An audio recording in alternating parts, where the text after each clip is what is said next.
Anti doping मानकों का कार्यान्वयन Thank you. सुनिश्चित होगी। Thank धन्यवाद अध्यक्ष महोदय, आपने धन्यवाद। मुझे बोलने का मौका दिया। धन्यवाद। Thank you. The deliberation is complete. Now I ask the Honorable Minister.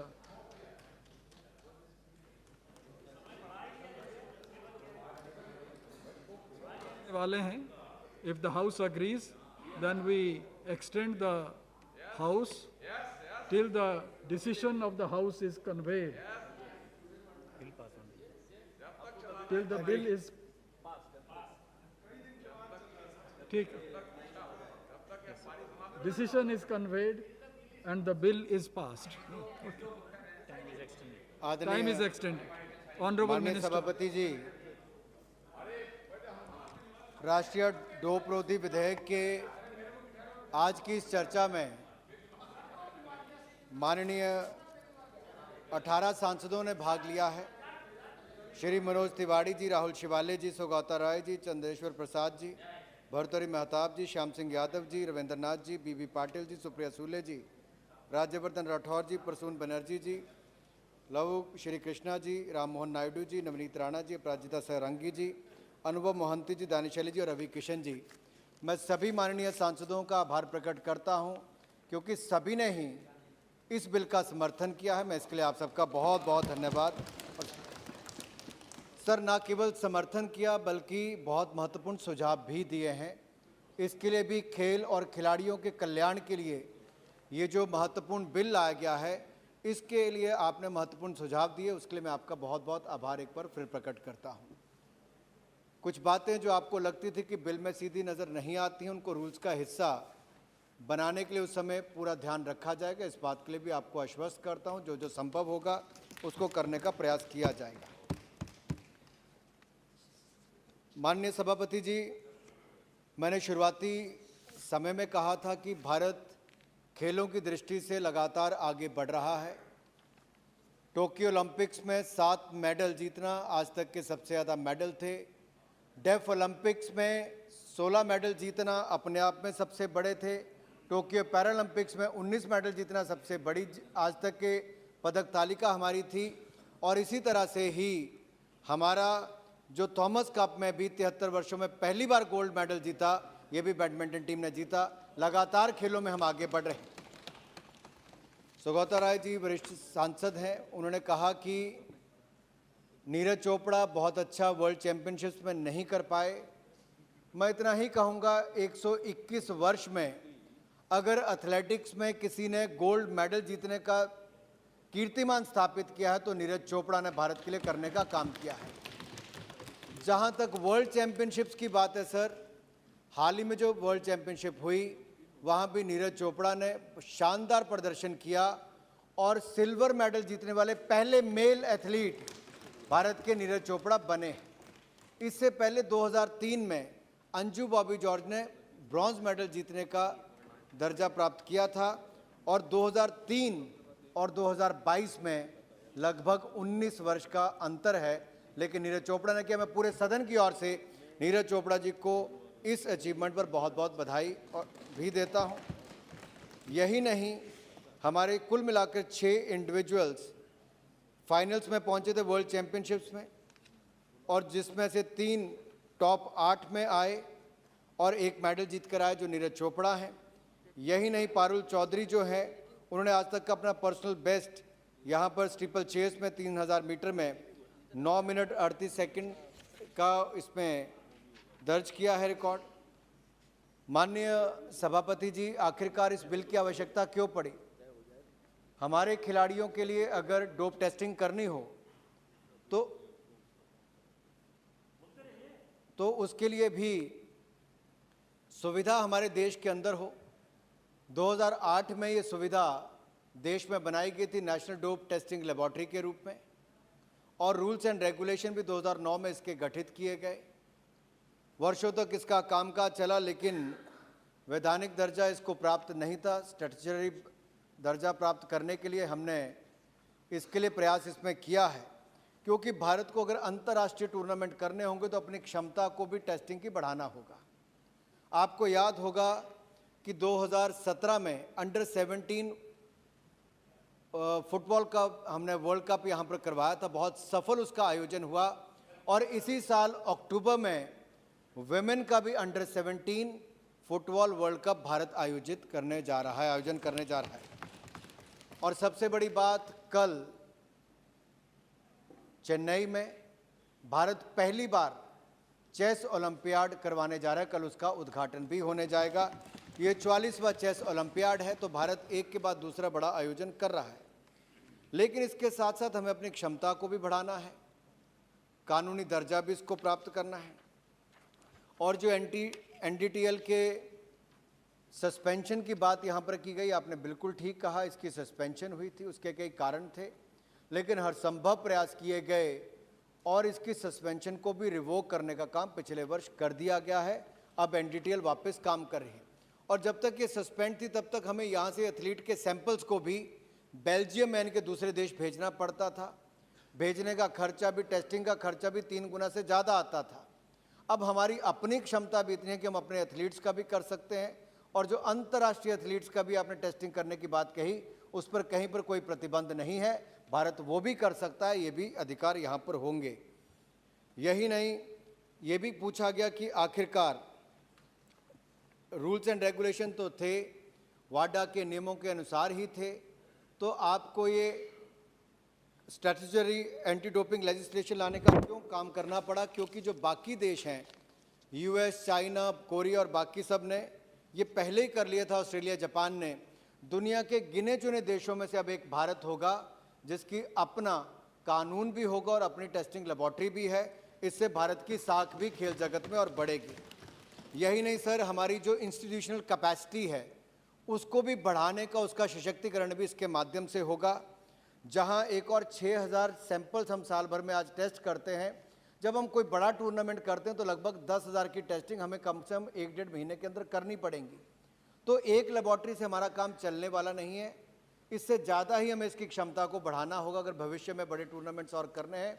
और मैं सदन में बड़ी गंभीरता के साथ कहना चाहता हूँ, जो कुछ सदस्यों ने अपने क्षेत्रों में भी मांग की है या देश के अलग अलग हिस्सों में खोलने की बात कही, भविष्य में ज़रूरत के अनुसार हम और लेबॉर्ट्रीज़ को खोलने का काम भी करेंगे।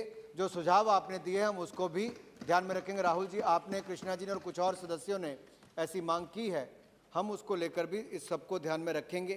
क्योंकि एक बिल्डिंग और टेस्टिंग लेबॉर्ट्री बनाने में लगभग 70 से 100 करोड़ रुपए तक का खर्चा आता है। लेकिन पैसे की बात नहीं, ये हमें सुविधाएं भी देनी है और अपनी क्षमता को भी बढ़ाना है। इसमें भारत की सरकार कहीं पीछे नहीं रहेगी, इसका बात विश्वास में आपको पूरी तरह से बताना है। क्योंकि इससे हम दुनिया पर निर्भर नहीं रहेंगे। आत्मनिर्भर भारत, इसको बल हम डोपिंग के टेस्टिंग में भी देने का काम करेंगे, ताकि एंटी डोपिंग हम केवल कानून ही पारित ना करें, टेस्टिंग की क्षमता को भी बढ़ाएंगे और आत्मनिर्भर भारत के सपने को भी और मजबूत करने जाएंगे। दूसरा एक इसमें प्रश्न आता था कि कंसल्टेशन कितनी की, और माननीय प्रधानमंत्री जी का भी ये बार बार मानना है कि कोई भी कानून लाए उसकी वाइडर कंसल्टेशंस होनी चाहिए।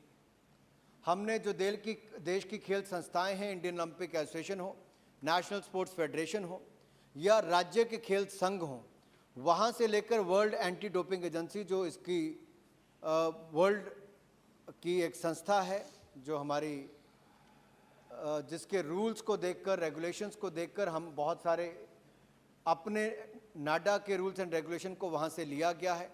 और यूनेस्को के भी जो हमने दुनिया भर में जैसे उनकी मार्गदर्शन मिलता है, वहाँ से भी जो हमें अडॉप्ट करना था वो भी किया गया। और पार्लियामेंट्री स्टैंडिंग कमेटी की भी जो रिकमेंडेशंस थी, हमने उसको बहुत गंभीरता से लेकर वापस बिल ये लेकर आए हैं। शायद इसीलिए आप सबका सहयोग समर्थन यहाँ पर मिला भी है। और अगर कहीं पर सुधार और करना है, आपने कहा कि रूल्स में उसको करने की आवश्यकता पड़ेगी, तो मैं सदन को आश्वस्त करना चाहता हूँ, हम उसको भी वहाँ पर करने का काम करेंगे। क्योंकि यूनेस्को का जो मॉडल लेजिस्लेटिव फ्रेमवर्क है उसको भी हमने पढ़ा है और उसको भी इसको फैक्टर इन करने का काम किया है। हमने इसके अलावा जो दुनिया भर के उनके अपने देशों के एंटी डोपिंग एजेंसीज बनाने का राष्ट्रीय कानून बने हैं, चाहे वो ऑस्ट्रेलिया का हो, यूके का, कनाडा, जर्मनी, फ्रांस का हो, हमने उसका भी अध्ययन करके उससे भी बहुत कुछ प्राप्त करके अपने इस बिल में उसको रखा है। प्राइवेट लेबोरेटरीज़ की आपने बात कही, निश्चित तौर पर जब हमें अपनी क्षमता बढ़ानी होगी तो केवल सरकारी नहीं, प्राइवेट ऐसी लेबोरेटरीज़ की भी स्थापना भविष्य में हो, हम उस दिशा में भी देखेंगे। और इस लेजिस्लेशन के माध्यम से हमारे खिलाड़ियों के अधिकारों का, उनको भी सेफगार्ड करने का प्रयास किया जाएगा ताकि उनके राइट्स और इंटरेस्ट को सेफगार्ड किया जाए। एक बहुत अच्छी बात हमारी स्टैंडिंग कमेटी के माध्यम से आई थी कि प्रोटेक्टेड पर्सन्स का इसमें ध्यान रखा जाए। और प्रोटेक्टेड पर्सन है कौन है, इसकी भी चर्चा यहाँ पर की गई। माइनर एथलीट्स भी हैं, रिक्रिएशनल एथलीट्स भी हैं और हमारे एथलीट विद डिसेबिलिटीज़ भी हैं। ये बहुत इंपॉर्टेंट क्लॉज है और इसको इस पे रखना इसलिए आवश्यक था और इसको रूल्स में इसको समय समय पर डिफाइन इसलिए किया जाएगा। माननीय भर्तृहरि मेहताब जी ने इस विषय को उठाया था और कुछ और यहाँ पर माननीय सदस्यों ने उठाया, क्योंकि वाडा भी समय समय पर अपने रूल्स और रेगुलेशंस में बदलाव लाता है, कभी 3 साल बाद, कभी 2 साल के बाद। तो बार बार सदन को और सदन का कीमती समय ना लेना पड़े, तो हम सुनिश्चित करेंगे रूल्स एंड रेगुलेशंस में उसको बदलाव करके जो अंतर्राष्ट्रीय स्तर पर बदलाव किए जाएं और जो समय की मांग हो उसके अनुसार हम करने का काम भी रूल्स के अंतर्गत करेंगे। ये भी मैं आपको विश्वास दिलाना चाहता हूँ। और प्रोटेक्टेड पर्सन्स को रिलैक्स भी इसमें किया गया। फॉर एग्जाम्पल, यहाँ बॉडी बिल्डिंग की एक बात आई। अब वो ओलंपिक स्पोर्ट नहीं है, लेकिन बॉडी बिल्डिंग को लेकर जो सप्लीमेंट्स भी कई लोग लेते हैं अपनी परफॉर्मेंस एनहांसमेंट्स के लिए, उसके ऊपर भी एक बड़ा प्रश्न चिन्ह खड़ा किया गया। सुप्रिया जी और कुछ और सदस्यों ने बात कही। ये चिंताजनक विषय भी है और मैं सदन को बड़ी जिम्मेदारी के साथ एक बात और फिर कहना चाहता हूँ। ये जो परफॉर्मेंस एनहांसमेंट के लिए सप्लीमेंट्स चाहे जिम के बाहर हो या बाकी ऑनलाइन या ऑफ द शेल्फ अवेलेबल हों, इसके बारे में जागरूकता की कमी या टेस्टिंग ना होना, तो इसके बारे में भी हम जो कदम उठाने वाले हैं उसकी मैं डिटेल में आपको आगे जानकारी दूंगा। हमने इसको बड़ी गंभीरता के साथ लिया भी है, इसको मैं आपको बताऊंगा। इस कानून से हमारे एंटी डोपिंग अवेयरनेस, एजुकेशन और रिसर्च फैसिलिटीज़ को भी और सशक्त करने का अवसर मिलेगा। सुप्रिया जी ने और कुछ माननीय सांसदों ने यहाँ पर कहा कि आप जागरूकता अभियान, अवेयरनेस कैंपेन भी चलाएं। पिछले 1 वर्ष के अंदर मैं ज़रूर बताना चाहता हूँ क्या क्या किया। जब से हमने NDTL की जो सस्पेंशन को रिवोक भी किया, लेकिन साथ ही साथ हमने जागरूकता अभियान भी चलाया है। नेशनल एंटी डोपिंग एजेंसी के द्वारा लगभग 100 एंटी डोपिंग एजुकेशन और अवेयरनेस वर्कशॉप्स हाइब्रिड फॉर्म में देश भर में 1 साल के अंदर की गई, जो आज तक की शायद सबसे ज़्यादा है। और मैं विश्वास दिलाता हूँ एथलीट्स और एथलीट्स के सपोर्ट पर्सनल जो हैं, इनको अवेयरनेस का कैंपेन भी चलेगा। शिक्षा मंत्रालय के साथ हम प्रयास करेंगे कि राज्यों में भी और देश में भी उनके साथ अपनी बात को साझा करके बच्चों से, विद्यार्थियों से लेकर खिलाड़ियों तक जागरूकता हम टेक्नोलॉजी का उपयोग करके भी और खेल के टूर्नामेंट्स के समय भी उनको जागरूक करने का काम करेंगे, ताकि खिलाड़ी ऐसे किसी भी चीज़ का सेवन ना करें जिससे उसके ऊपर कोई प्रश्न चिन्ह खड़ा हो। यही नहीं, नाडा ने 3री मीटिंग फंड अप्रूवल कमेटी की होस्ट की और 2nd मीटिंग COP8 ब्यूरो की दिल्ली में यूनेस्को इंटरनेशनल कन्वेंशन की अगेंस्ट डोपिंग इन स्पोर्ट, यहाँ पर हमने इसका आयोजन भी किया था, जो अपने आप में दिखाता है कि भारत आयोजन भी कर रहा है। और आपको जानकर प्रसन्नता होगी कि इसमें भारत को चेयरपर्सन चुना गया है फंड अप्रूवल कमेटी का, और ब्यूरो का मेंबर भी इसमें चुना गया है। जहां एक और सस्पेंशन थी, वहां से 1 ही साल के अंदर हमने बिल लाने का काम भी किया, टेस्टिंग को और बढ़ाने का काम भी और जागरूकता अभियान को बढ़ाने का काम भी किया है। और नाडा ने 157 लीगल हियरिंग्स को बहुत सक्सेसफुली कंडक्ट किया है और एंटी डोपिंग डिसिप्लिनरी पैनल और एंटी डोपिंग अपील पैनल ने 87 ऑर्डर भी पास किए हैं।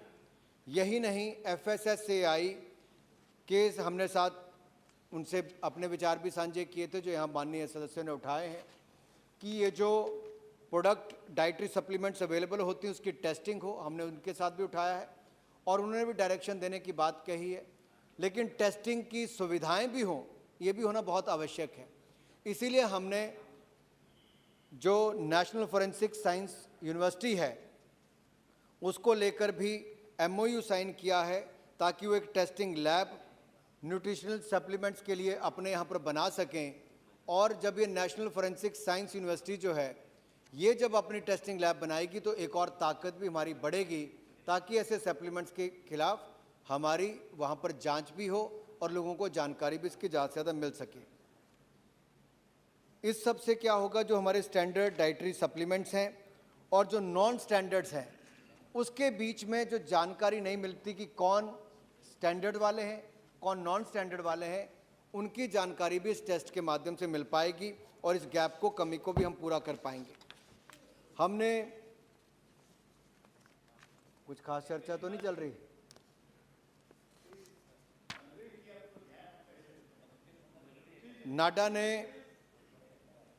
नाडा ने एंटी डोपिंग एजुकेशन और अवेयरनेस टूल किट को भी तैयार किया है, जो एंगेज करने के लिए है कि स्टेक होल्डर्स के साथ इवेंट्स और उनकी वर्कशॉप की जाए। और मैं सदन को ये बताना चाहता हूं कि जो आपने आज जिसकी कल्पना की कि खेलो इंडिया यूथ गेम्स हो या यूनिवर्सिटी गेम्स हो, यहाँ पर भी डोपिंग के बारे में अवेयरनेस की जाए। इस साल जो हमने चौथा खेलो इंडिया यूथ गेम्स किया था और दूसरा खेलो इंडिया यूनिवर्सिटी गेम्स किया, हमने यहाँ पर टेक्नोलॉजी के माध्यम से भी और फिजिकली भी वहाँ पर खिलाड़ियों के लिए अवेयरनेस कैंपेन किया है और इसका सभी खेल और खिलाड़ियों ने बहुत स्वागत किया। हम भविष्य में भी इसको करेंगे, इस बात का आश्वासन भी आपको दिलाना चाहता हूँ। नाडा ने इनिशिएट किया है कि हम ऑटोमेशन और डिजिटाइजेशन को करेंगे ताकि हमारी मैनुअल सिस्टम्स पर डिपेंडेंसी कम हो और हम अपने सिस्टम को भी ज़्यादा जवाबदेह बना सकें, ऑपरेशंस को भी और पारदर्शी कर सकें और उसमें एफिशिएंसी को भी और बढ़ा सकें। इसलिए पेपरलेस डोप कंट्रोल प्रोसेस हो, इस दिशा में भी हम माननीय सभापति जी आगे बढ़ रहे हैं। Digital quiz and educational resources हमने इनको भी डेवलप किया है। डिसेमिनेशन और वेब बेस्ड एप्लीकेशन भी हमने डेवलप की है ताकि हम और मैसेज भी एथलीट्स तक पहुंचा सकें। NDTL has synthesized 8 reference materials which are used as standards and rarely available at the global level। तो जो दुनिया में अवेलेबल है हम उससे भी आगे जाने का काम भारत में कर रहे हैं और ये तब हुआ है जब हमने नाडा के बोर्ड पर DG की नियुक्ति भी की है और उन्होंने पिछले 4-5 महीनों में बहुत बड़ा बदलाव वहाँ पर लाने का काम भी किया है। ये सरकार नहीं चला रही, ऑटोनोमस बॉडी है और इनको वहाँ पर भी सशक्तिकरण करने का काम, जहाँ पर उनको लगता हो कि अपनी स्ट्रेंथ को बढ़ाना है, नियमों को में और सुधार करना है, उस तरह से भी उनको स्वतंत्रता वहाँ पर दी गई है और सशक्तिकरण करने का काम भी किया गया है। आगे इसको रिसर्च एंड डेवलपमेंट एक्टिविटीज़ को और बढ़ाया जाए तो NDTL ने एक ड्राफ्ट MOU IIT दिल्ली के साथ भी कोलैबोरेशन करने के लिए किया है। इसके अलावा माननीय अध्यक्ष जी, कुछ और बातें जो यहाँ पर आई, राम मोहन नायडू जी ने कहा था कि फॉरेन एथलीट्स पर क्या लागू होगा, तो मैं कहना चाहता हूँ हाँ, इसमें कोई दिक्कत नहीं। वहाँ की फेडरेशंस भी हमें यहाँ पर कह सकते हैं, उनकी टेस्टिंग भी यहाँ पर करवा सकती है और जो टूर्नामेंट का आयोजन यहाँ पर हो रहा है तो उसकी टेस्टिंग भी यहीं पर ही होगी। वैसा भी एक प्रावधान यहाँ पर हमें इसलिए अपनी क्षमता को बढ़ाना भी है। और थर्ड पार्टी सैंपल कलेक्शन के लिए भी हमने पारदर्शी तरीके से, ताकि किसी को ये शंका ना हो कि उसका सैंपल लिया तो रास्ते में कहीं खराबी हो, इसको भी हम बहुत फुल प्रूफ तरीके से करने वाले हैं और टेक्नोलॉजी ड्रिवन भी करने वाले हैं। दूसरा कहा गया कि सरकार ने वाडा के जो बोर्ड है उस पर CEO की नियुक्ति या DG की नियुक्ति सरकार कैसे करे, ये वाडा के रूल्स के अनुसार ही नाडा के DG की नियुक्ति हमने यहाँ पर की है, ऐसा मैं सदन को बताना चाहता हूँ। जो आपके नियम कहते हैं और हमारा कानून कहता है उसके अनुसार इसकी नियुक्ति की है। और ऑस्ट्रेलिया के भी स्पोर्ट्स मंत्रालय ने नियुक्ति की थी, यहाँ तो सरकार ने वहाँ पर नियुक्ति करने का काम किया है। दूसरा, सर्च एंड सीजर की आपने बात कही, ये इसलिए भी करना पड़ा कि उसके बिना तो बगैर किसी अधिकार के ये शायद एडुकेट लीगल अथॉरिटी बन ना पाती, तो इसको दिया है। मैं ये भी आश्वस्त सदन को करना चाहता हूँ, इसका कोई भी दुरुपयोग ना हो, इसका हम सब प्रयास करेंगे क्योंकि खिलाड़ियों के ही हित में है। ये किसी को राजनीतिक रूप से प्रताड़ित करने के लिए नहीं है, ये खेलों में सुधार और खिलाड़ियों को नशों से दूर रखने के लिए, उस दिशा में डोपिंग से दूर रखने के लिए किया। सॉरी सर, नहीं सर, इसका उन्होंने कहा कि थोड़ी चिंता की जाए कि ऐसा कुछ ना हो सर्च एंड सीजर के लिए, तो हम प्रयास करेंगे कि ऐसा कुछ भी ना हो और ऐसा संभव नहीं होगा। दूसरा, बजट की बात की गई। सर, मात्र 4.5 करोड़ रुपया एनडीटीएल के लिए बजट होता था। मुझे कहते हुए प्रसन्नता है 21.5 करोड़ रुपया, लगभग 5 गुना ज़्यादा इसको करने का काम किया है। लेटेस्ट इक्विपमेंट भी इस पे हमने इंस्टॉल कर दिए, वहाँ पे भी फंड्स का कोई कमी नहीं आने दी, वो भी किया है। और नाइपर और CSIR के साथ भी कोलैबोरेशन की है कि देश में जितने भी साइंटिफिक एजेंसीज हमारी ऐसी संस्थान हैं उनके साथ भी हम कोलैबोरेट कर रहे हैं। IIT से लेकर नाइपर से लेकर CSIR से लेकर national forensic science university, sir इन सबके साथ हमने एग्रीमेंट और कोलैबोरेशन करने का काम किया है ताकि इस दिशा में हम दुनिया के पीछे ना जाएं। We should not follow the world but we should become the world leaders in the coming years, not only for the Indian athletes but for the globe. We should be the leaders in that region. दूसरा sir, अगर हम देखें तो Asian region में भी गिने चुने लोग ही जिनके पास टेस्टिंग लैब्स हैं। भारत केवल देश के लिए नहीं, दुनिया के लिए, क्योंकि हमारी जो कॉस्ट है वो दुनिया के मुकाबले 1/3 या 1/4 होगी, तो हम बहुत इफ़ेक्टिव भी हो सकते हैं। ना केवल भारतीय खिलाड़ियों के लिए बल्कि दुनिया भर की संस्थाओं के लिए भी एक हब भारत बन सकता है। उस दिशा में भी हम काम करेंगे। और इंटरनेशनल कोलैबोरेशन हम वाडा की एक्रेडिटेड लेबॉर्ट्रीज के साथ भी जापान, जर्मनी, स्पेन के साथ कर रहे हैं। राहुल जी ने सबऑर्डिनेट लेजिस्लेशन की बात कही थी कि आप एजुकेशन अवेयरनेस, उस पर मैंने काफ़ी विस्तार में राहुल जी यहाँ पर कहा है। और नेशनल फॉरेंसिक साइंस लेबॉर्ट्री की बात भी मैंने यहाँ पर कह दी है। FSSAI के भी सर मैंने यहाँ पे पहले बताया कि जो सप्लीमेंट्री सब्सटेंस है उसकी जांच करने के लिए ये 2 NFSU और FSSAI हमने उसके लिए रेप्यूटेड इंस्टीट्यूशन के साथ टाई अप किया है, कोलैबोरेट किया है। सौगता ने कहा कि कोच भी रिस्पॉन्सिबल, और बाकियों ने भी कहा निश्चित तौर पर जहाँ कोच ने खिलाड़ी को भ्रमित करके उसको कुछ ऐसा सब्सटेंस लेने की बात कही होगी जो सप्लीमेंट नहीं लेना चाहिए, वहाँ पर उनके खिलाफ भी कार्रवाई हो, इसको भी सुनिश्चित किया जाएगा ताकि इसमें कोई कमी ना हो। कैच देम यंग की बात प्रसूंदा ने यहाँ पर कही। खेलो इंडिया की शुरुआत ही माननीय प्रधानमंत्री मोदी जी ने इसलिए की थी। आज मुझे कहते हुए प्रसन्नता होती है सर कि चौथा खेलो इंडिया यूथ गेम्स जब हुआ तो 8,500 से ज़्यादा खिलाड़ी और ऑफिशियल्स ने उसमें भाग लिया, जो दुनिया के सबसे बड़े यूथ गेम्स के रूप में दुनिया भर में खड़ा हुआ है। इसी तरह से ही यूनिवर्सिटी गेम्स में लगभग 5,000 खिलाड़ी और एथलीट्स ने भाग लिया, जो दुनिया के सबसे बड़ी यूनिवर्सिटी गेम्स में से एक खेलो इंडिया यूनिवर्सिटी गेम्स भारत में बनकर तैयार हुआ है। यही नहीं, भर्तृहरि मेहताब जी ने भी कुछ विषय यहाँ पर उठाए थे कि पर्सनल इन्फॉर्मेशन जो है वो जग जाहिर ना हो। मैं आपको विश्वास दिलाना चाहता हूँ, डेटा प्राइवेसी के बारे में हम लोग बहुत गंभीर भी हैं और ये डिपार्टमेंट के पास ही रहेगा। जो प्रोटोकॉल जो पूरी दुनिया भर में फॉलो किए जाते हैं, हम भी भारत में उसको फॉलो करेंगे और किसी एथलीट का कोई भी डेटा किसी गैर जिम्मेदार व्यक्ति के साथ शेयर नहीं किया जाएगा। इसको केवल जिस एजेंसी के साथ हमें शेयर करना केवल वहीं पर करेंगे और कहीं पर ना करने की नौबत नहीं आएगी। जहाँ तक रिमूवल ऑफ DG की बात आपने क्लॉज 14(3), 15(1) और 15(8) में कही है, उसको मॉडिफाई करके हमने क्लॉज 14(4) में इसको उसका प्रावधान किया है ताकि उसमें कोई दिक्कत ना आए। दूसरा, क्लॉज 11 और 12 में अपॉइंटमेंट और रिमूवल की बात बार बार आई, तो इस पर मैं केवल इतना ही कहूँगा, इन ऑर्डर टू प्रोवाइड रेटी and endurance to the bill, minute details are not laid down in the bill, but we'll take care of that in the rules and regulation and will ensure that that will happen. However, the clause 29 provides for the subordinate legislation on all those aspects and all the concerns and suggestions of the parliamentary standing committee, as well as the honorable member will be duly considered while framing the rules and regulation. As I rightly said earlier, the board, NADA and the NDTL, disciplinary and the educating panel, sir इसके लिए rules बनाते समय हम सारे सुझावों को उसमें प्रयास करेंगे कि उनको वहाँ पर ध्यान रखा जाए।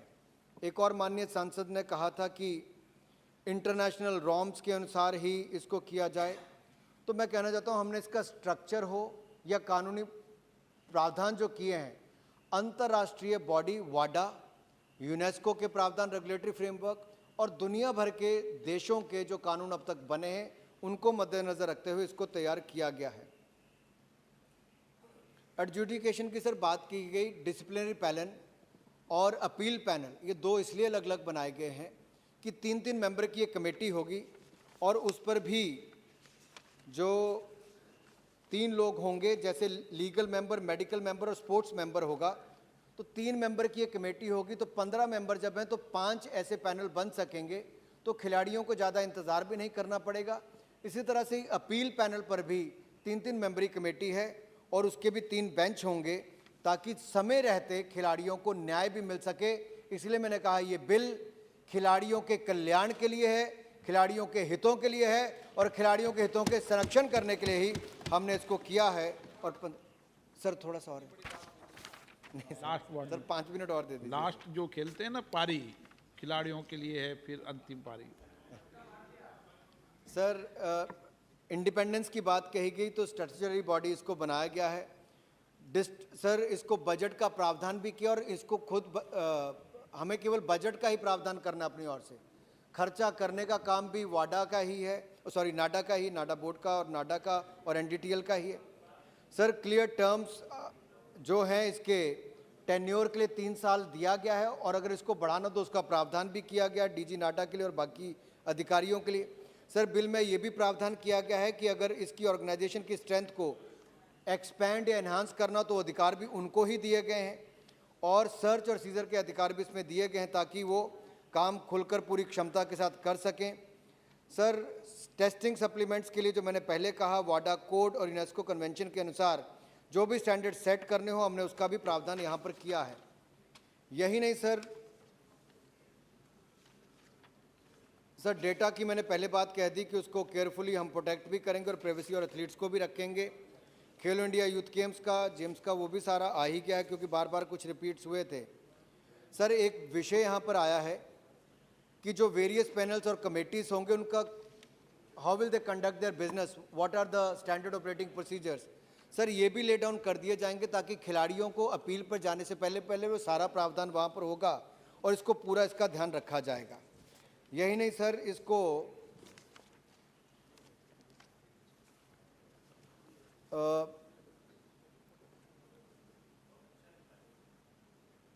सर टोटल मेडल्स की बात यहाँ पर की गई सर और कुछ बजट की बात भी यहाँ पर की गई। मुझे लगता है कुछ जानकारी सदन की गलत कुछ सदस्यों की थी तो उन्होंने दिखाने का प्रयास किया जैसे मेडल भी कम हो गए और खेल का बजट भी कम हो गया। सर ऐसा नहीं है। मैं समझ सकता हूँ कि आपको पॉलिटिकल स्टेटमेंट बनानी तो आप कह सकते हो कि प्रधानमंत्री जी फ़ोटो क्यों खिंचवाते हैं, लेकिन सर उन खिलाड़ियों से पूछिए, क्योंकि मैं तो जब ओलंपिक्स में खेल कर खिलाड़ी आए या वहाँ पर खेल भी रहे थे या पैरालंपिक्स के थे सर किसी भी देश के खिलाड़ी से पूछिए, दुनिया के शायद ही कोई प्रधानमंत्री ऐसा हो जो देश के खिलाड़ियों को टूर्नामेंट में जाने से पहले और आने के बाद उनका स्वागत भी करता, उनका मनोबल भी बढ़ाता। सर इसमें विरोध नहीं होना चाहिए। मैं तो चाहता हूं सभी माननीय सांसद भी अपने यहाँ के खिलाड़ियों को सम्मानित भी करें, खेलों का आयोजन भी करें और खेलों की सुविधाओं को बढ़ाने का प्रयास भी करें। मेरा सिर्फ इतना अनुरोध रहेगा सर, मैं इस पर कोई राजनीतिक, क्योंकि किसी माननीय सांसद ने भी नहीं यहाँ पर की, 1-2 को छोड़कर उनको मैं रोक नहीं सकता, लेकिन सर 886 नहीं सर, ना मैं उन सांसद को छोड़ सकता हूँ ना वो राजनीति को छोड़ सकते हैं। सर 2013-14 में सर खेलों का बजट 874 करोड़ रुपया बजटरी एस्टीमेट था सर। 2022-23 में बढ़कर 2254 करोड़ रुपया हो गया है। और यही नहीं सर, अगर आप देखेंगे तो उस समय भी जो 2010 से लेकर 2015 तक सर 62 प्रोजेक्ट मंजूर किए गए, जबकि 2017 से 2022 तक 300 प्रोजेक्ट खेल इंफ्रास्ट्रक्चर के मंजूर किए गए, जो 5 गुना ज़्यादा है। यही नहीं सर, उस समय 2010 से 2015 तक 342 करोड़ रुपया इंफ्रास्ट्रक्चर पर, खेलों के इंफ्रास्ट्रक्चर पर खर्च किया गया। अब उसको बढ़ाकर 2753 करोड़ रुपया किया गया है। सर कहाँ 342 करोड़, कहाँ 2753 करोड़ रुपया। सर हम सबको खुशी मनानी चाहिए कि कम से कम खेलों का बजट बढ़ना शुरू हुआ है। हालांकि खेल राज्य का विषय है, राज्यों को करना है। केंद्र सरकार तो टारगेट ओलंपिक पोडियम स्कीम लाकर वहाँ पर भी 100 करोड़ रुपया एलीट एथलीट्स पर खर्च करती है, जो मेडल जीतने की क्षमता रखती है, या जो डेवलपमेंट एथलीट्स भी होंगे सर, उनके रहने का, खाने पीने का, उनका ट्रेनिंग देश और दुनिया भर में भी पार्टिसिपेट करने का पूरा खर्चा मोदी सरकार ही वहन करती है और आगे भी करेगी सर, हम आगे भी करना चाहिए। दूसरा सर, मुझे लगता है कि कुछ बात यहाँ पर जो ग्रास रूट लेवल के एथलीट्स की गई, 3000 एथलीट्स को सर हम प्रावधान किया है और देते भी हैं आउट ऑफ पॉकेट अलाउंस, लगभग 1,20,000 रुपया साल का हम 3000 खिलाड़ियों को देते हैं। ये टारगेट ओलंपिक पोडियम स्कीम के खिलाड़ियों के अलावा है। और जो स्कीम्स हमने लॉन्च की हैं सर, उसको मैं एक 193 में चर्चा, उसमें बाकी सारा उपलब्धियों वाला अलग से बता दूंगा। लेकिन सर माननीय सदस्य बड़े जागरूक हैं, तो 193 की जो चर्चा पिछले सत्र में बाकी थी उसको कंटिन्यूस आगे करेंगे। उसको कर लेंगे सर, लेकिन बस सर मैं दो इसी को लेके सर, बस बिल के रिप्लाई पे मैं खत्म कर रहा हूँ सर। 2-3 इश्यूज यहाँ पर आए। अब और बोलो आप, नहीं दानिश अली जी को परेशान करने हैं। यहाँ पर सर 2-3 विषय आए। एक विषय बीच में निशिकांत दुबे जी ने उठाया कॉन्फ्लिक्ट ऑफ इंटरेस्ट का, क्योंकि हम सब ने ये तय किया था कि यहाँ पर कोई भी किसी राजनीति नहीं करेगा, और सभी मान्य सदस्यों ने नहीं भी की। केवल एक सांसद महोदय ने बीच में अपना गुस्सा कहीं पे चुनाव हारने का यहाँ पर निकालने का प्रयास किया। मैं उनकी पृष्ठभूमि या बाकी सबके पीछे नहीं जाना चाहूंगा सर, मैंने तो नाम भी किसी का नहीं लिया।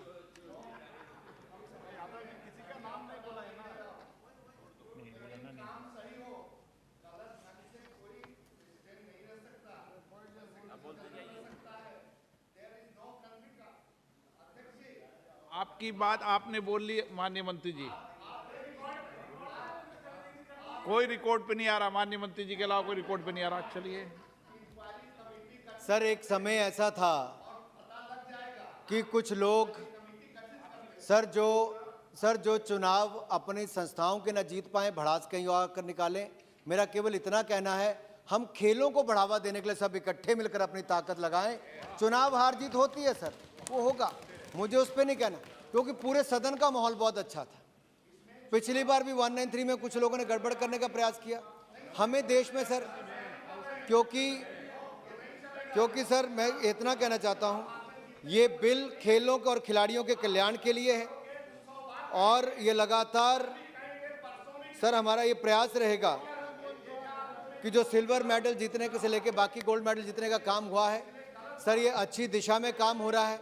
सभी राज्यों की सरकारें भी अपनी ओर से प्रयास कर रही हैं। बहुत सारे माननीय सांसदों ने भी सांसद खेल प्रतिस्पर्धा करवाई, बहुत सारे विधायकों ने भी अपने यहाँ पर खेलों के टूर्नामेंट कराए। हम सब इकट्ठे मिलकर खेलों को आगे बढ़ाएं और नाडा के माध्यम से एंटी डोपिंग गतिविधियों पर भी हम आगे इसको बढ़ाने का काम करें, ताकि डोपिंग मुक्त भारत और खेल हो। इस दिशा में हम कदम उठाएंगे। आप सब ने अपना सहयोग दिया, आप सबका बहुत बहुत धन्यवाद। प्रश्न ये कि विधेयक पर विचार